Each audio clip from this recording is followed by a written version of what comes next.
Boys look good here. Sailing the boat flat, powered up.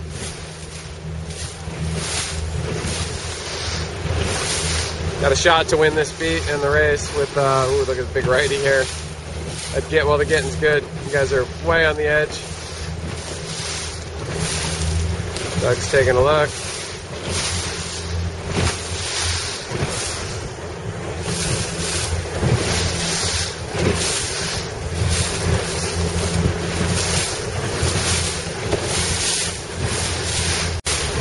Here's Parker on the second beat, second race. Parker Simon. Much flatter main than the other one. And nice and twisted. Good looking setup. Big puff transition here they just went through.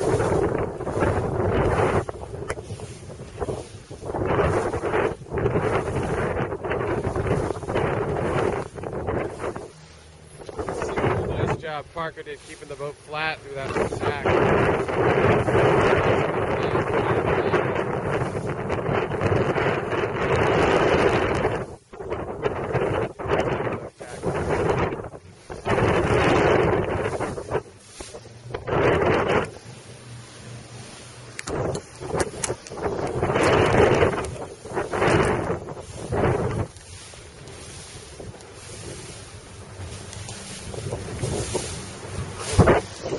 So this sail's starting to turn inside out a little bit. It's getting really flat. On the top, basically the whole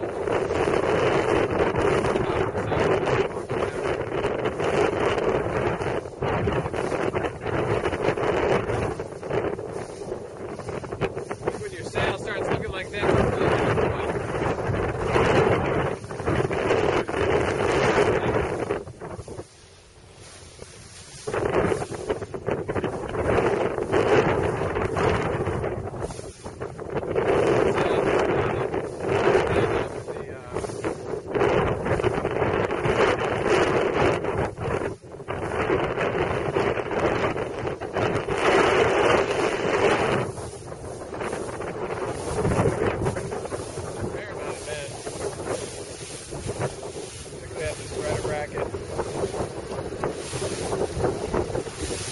I'd like to see that. If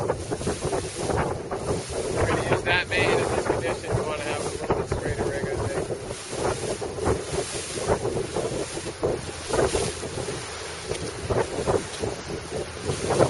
Probably ease the Cunningham and grab a little bit here.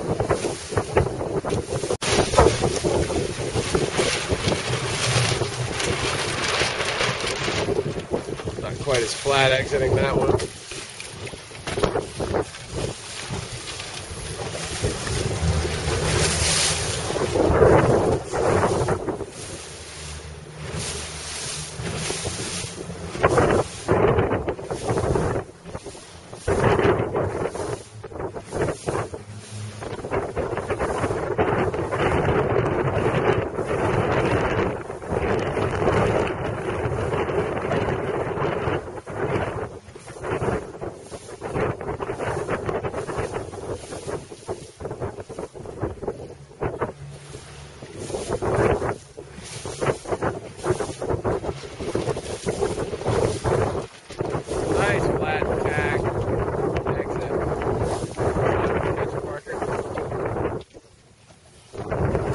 Good one, Simon. So that's the technique.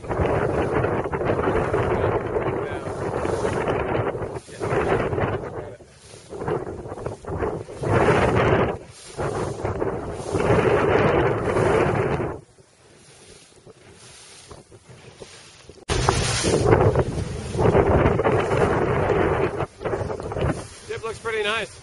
Twists a little bit. It's not as flat as the glazer in the bottom, but looked great on the old. So here's the two styles, Ted and Macy. Macy spends a lot of time as it gets lighter, heel to windward, and over trimmed on the main. And that little sequence there, Ted and Doug just kind of extended away on them just by sailing more efficiently, I think, through the puff flows. So So here's Nick on day 2 after making his spreaders half an inch longer and sweeping them forward to like 5.5. So it almost looks like the rig is still popping to windward a little bit.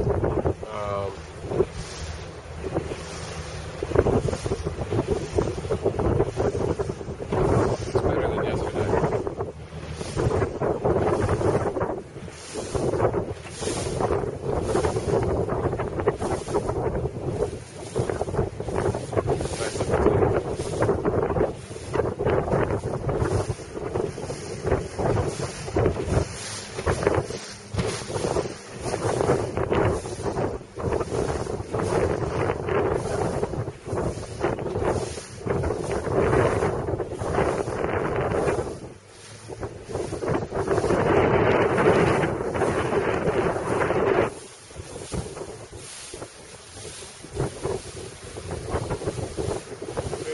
The 4.5 bend. Still quite a lot of bend for how much wind there is. I don't know when you say you have no shrouds on what you really mean. But that's you don't want more. You don't want much more bend than that with this stuff. Got to ease the jib as you turn there. You forgot to let the sheet go forward for the set. I think you want to set with the pole all the way forward and then square it once it fills. So maybe just wait a tiny bit on the pole. So these guys are going to set up and do a light air jibe the way we just talked about. Turn, Nick. You're getting too slow. Trim, Nick. Keep heading up. Keep heading up. Keep heading up. Trim. A lot of good qualities to that jibe.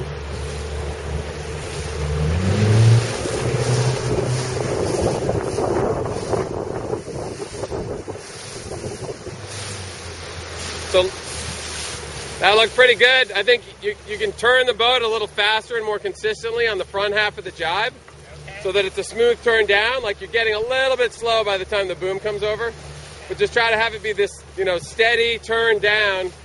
Wait for the boom, and then,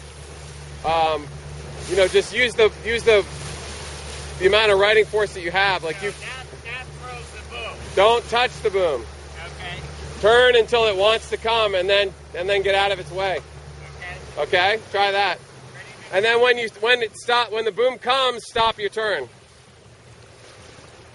Pull. Sit down, Nick. Okay, now bear off as you switch weight. Turn down.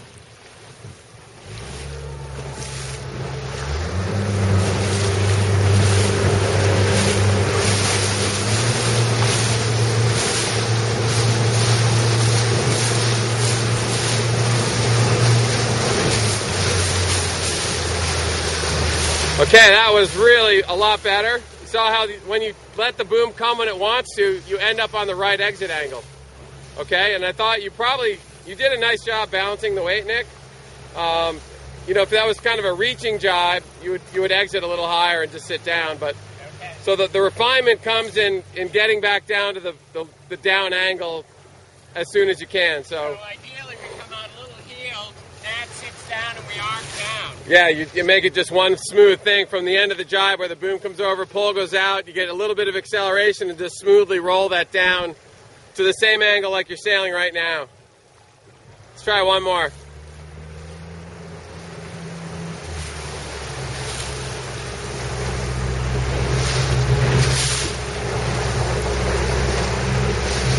Pull.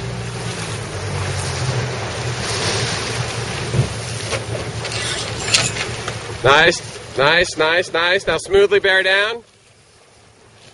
You're a little bit hot, but man, that looked nice. Straight down, Nick. Get on your angle. Nice. Clap, clap. Good job. Taking away their lane here, but these guys are going to hot dog it around this mark.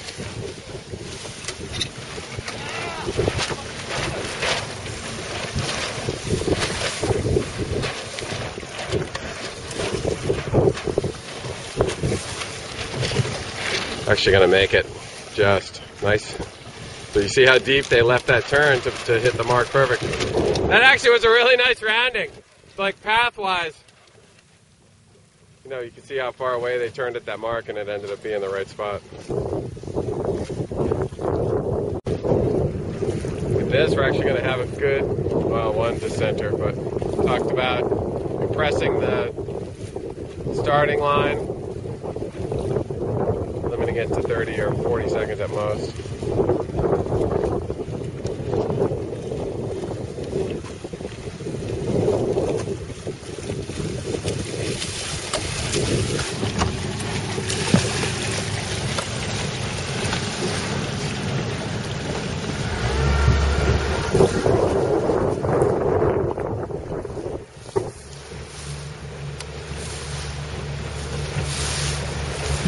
There's Parker with the Dacron version of the, I guess they call it 09.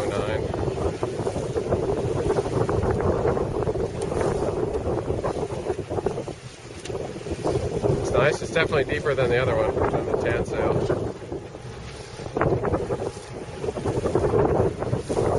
So this sail, to me, looks like it's a little bit more dynamic being out of the Dacron, but it's still plenty full up there.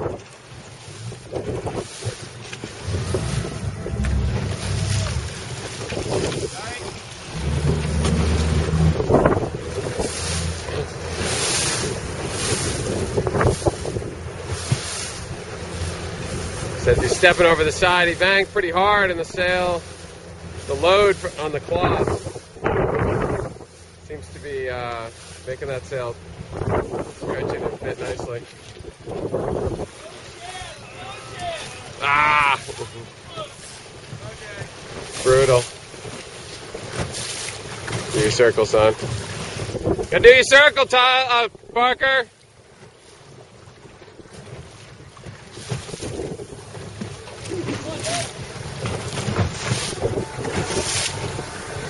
Parker, you gotta do your circle!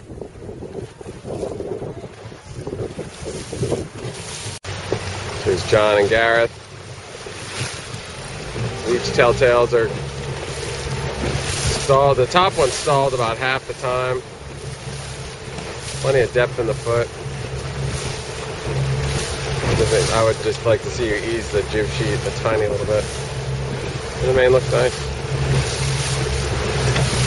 A little bit of outhaul ease with this sail. It's so straight vertically. Just looks like the jib is a little bit over trimmed. But the main setup looks good here. Doug and Dave, kind of in a tough lane. Just looks like from here they could trim the sheet a little harder, the main sheet. See, that jib is set up really round. But, nice slot. The telltales are flying pretty well at the upper part. I would maybe bring that lead up and out just a tiny bit. Maybe just up. And then there's that flat version of that main, which should go really well in this condition.